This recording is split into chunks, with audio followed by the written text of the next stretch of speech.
ଆଜି ଥିଲା ପବିତ୍ର ଗୁରୁ ଦିବସ।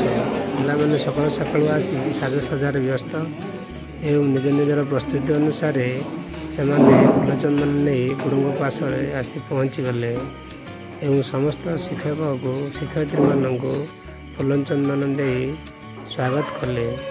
ସେମାନଙ୍କର ଶ୍ରଦ୍ଧା ଏବଂ ସ୍ନେହ ସାରଙ୍କ ପ୍ରତି ଭକ୍ତିଭାବ ଏଥିରୁ ଅନୁମାନ କରି ହେଉଥିଲା।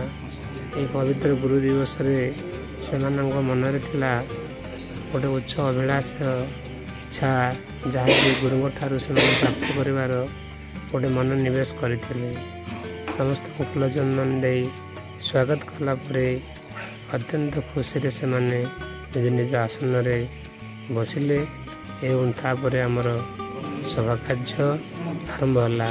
ଏହି କାର୍ଯ୍ୟକ୍ରମଟି ଆମ ବିଦ୍ୟାଳୟ ସରକାରୀ ଉଚ୍ଚ ବିଦ୍ୟାଳୟ ଲାଞ୍ଜିଗଡ଼ ତରଫରୁ ଆୟୋଜନ ହୋଇଥିଲା ଏବଂ ଆମ ବିଦ୍ୟାଳୟର ସମସ୍ତ ଶିକ୍ଷକ ଶିକ୍ଷୟିତ୍ରୀମାନେ ଏହି ଗୁରୁ ଦିବସ ଦିନ ଉପସ୍ଥିତ ରହି ଛାତ୍ରଛାତ୍ରୀ